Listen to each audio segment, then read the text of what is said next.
back to my channel. So let me just go ahead and throw out here that I know my hair is blowing in the breeze and it probably looks like I'm trying to be like a model or something, but I promise I'm not. It's just extremely hot in here and the AC is in that room and it does not ventilate through here whatsoever, so I need something to keep me from sweating. So I do have a fan over here that's blowing on my face, so just ignore it. But today's video is going to be a foundation review over the Maybelline Fit Me Dewy and Smooth. The matte and poreless is more for oily, and then this one is more for dry skin, or it says normal to dry skin.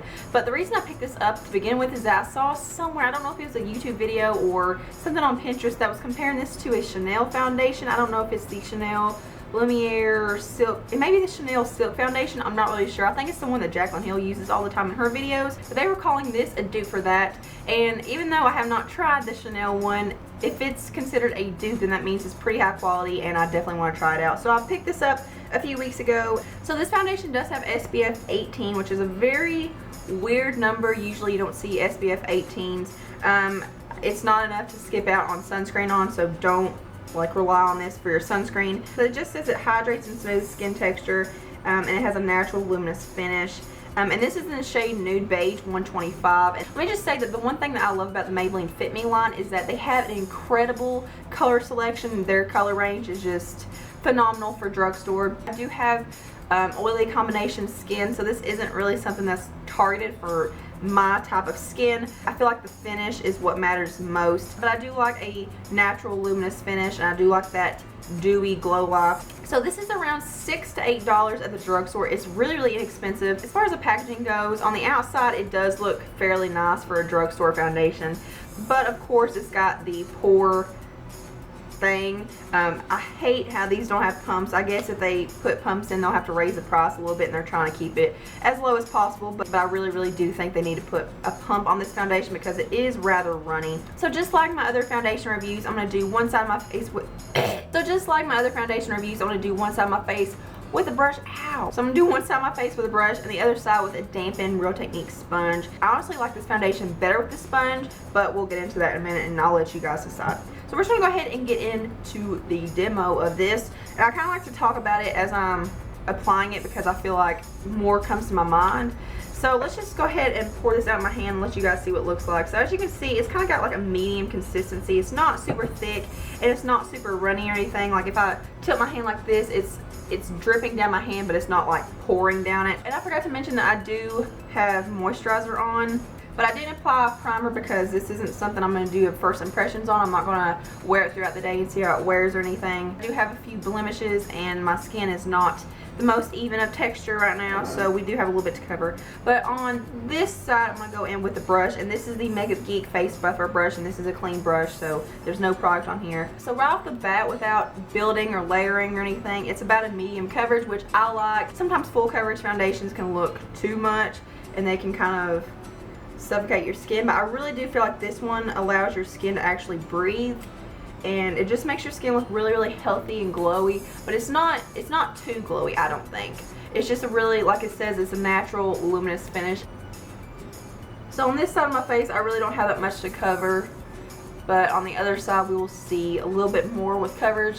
So now I'm going in with the Real Techniques dampened sponge and just stippling this on. So I probably should have zoomed you guys in as I was applying it, but I'm going to go ahead and zoom you guys in. We're going to get up close and personal. Okay, so here is the side that I used the brush on. And like I said, I really didn't have that much to cover up on this side anyway. But I do have the normal acne scarring and kind of the uneven discoloration in my skin. Then here is the side with the sponge. So I do have some blemishes on my cheek area right here that aren't fully covered, but it really did die down the redness of them because they are a little bit irritated right now. And honestly, I would be completely okay with just stopping here, but I am going to go ahead and do a second layer just to show you guys what it looks like. So I'm going to go ahead and go in with just a little bit more for my second layer. So if you want more coverage with this, you can just stipple your brush and dab along instead of actually buffing it into your skin. I feel like that does give it more coverage. Like if I had a full face of acne, I don't know if I would trust this foundation, and I really can't test that because my skin's doing pretty well at this point. But if it ever comes a time when I can test it, I promise I will do an update. But now I'm going to go in with this side. So just stippling on a little extra foundation, it did cover up the blemishes a little bit better on this side. I can still see this little acne mark right here peeking through just a little bit, but like I said, I really don't care if it shows through. I mean, I think that just makes your skin look more real and less like heavy and cakey and stuff. So I'm just going to blend it down here. I do have a little mark down here, a little acne mark, blemish crap. Okay, so here's the second layer on the brush side. It's kind of like borderline between medium and full. Then here's the side with the sponge. So there is what it looks like. So as you can see, there is luminosity on my skin. I definitely think this is a natural luminous finish, but it's also not completely dry yet. And I will say the one thing about this foundation that I don't like is that it takes forever to set. Like, even after you powdered and you've gone throughout your day, it just doesn't feel like it's completely set. So I don't find that it settles into pores or anything. I do have some expression lines in between my brows where I do this all the time. I really don't find that it settles into those, but it really just sinks into your skin very beautifully. It doesn't sit on top and look very heavy or anything. It really just settles into your skin and looks very natural, I think. So I'm not going to powder or conceal or do anything else in my skin during this video because I really want you guys to see how it kind of sets and kind of dries, because I want you guys to be able to see the finish of it, because you can't really tell much about a finish when it's wet. But right now it's still pretty tacky, and like when I touch it, it kind of transfers on my fingers. That's one thing that I will say about this foundation. It is pretty transferable. It's definitely not transfer resistant, and I think that's because it just does not set. And sometimes I don't set my neck, so even like at the end of the day, after wearing this foundation, like my neck still feels very like tacky and not sticky, but you can still, like, it just feels like the foundation hasn't set. So if you're wearing this foundation and you get sweaty or it's muggy or it's humid somewhere, then this foundation is going to be one of those that kind of feels like, it just feels like it never dries. It almost has not really a heavy feel, but you can definitely feel it on your skin. So I don't like that about this foundation. So as far as coverage goes, like I said, this is a really strong medium coverage. I feel like if you have very minor breakouts or very minor blemishes, this will be a pretty good full coverage for you. And if you have normal skin, you don't have a lot of breakouts or anything to cover up, I think this is going to be beautiful on you. I think this is just really going to make your skin look extremely healthy. It's just going to give you a really nice complexion. So as far as longevity goes, I would say this is a good 8 to 10 hour wear. After that mark, it kind of starts fading a little bit, and then everything on top starts fading.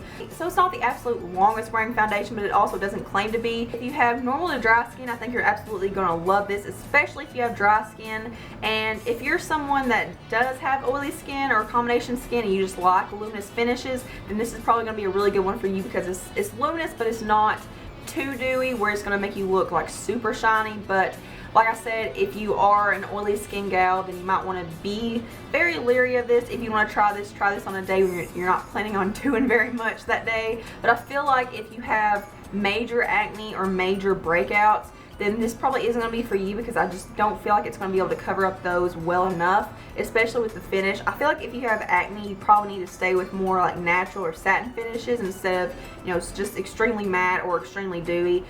This is very, very close to dewy, and I just feel like if you have acne, this may accentuate it a little bit. So for the finish, they're claiming this to be a natural luminous finish, and I think that pretty much describes it to a T. As you can see, I do have a luminosity to my skin. It just looks very healthy and very lit from within. And like I said, I do have oily combination skin, but it's not extremely oily to the point where I have to blot throughout the day or powder or touch up or anything. I don't do that throughout the day. So I feel like if you have extremely oily skin, you probably want to stay away from this. Or if you get oily throughout the T-zone, this may become a problem for you. But like I said, I personally don't have a problem with it. I would definitely recommend setting it with a powder, as I do all foundations really. If you have dry skin, you may be able to get away with it without powdering. Personally, this is not something that I would wear without powder. And overall, I really do like it. So thank you guys so much for watching and hanging out with me today. Thumbs up if you like this video, subscribe, follow me on all of my social media, which all the links are below. And if you're wondering what's on the rest of my face as far as my eyes and my lips go, I will leave that in the description box as well. But I hope you guys have a beautiful day. Mwah.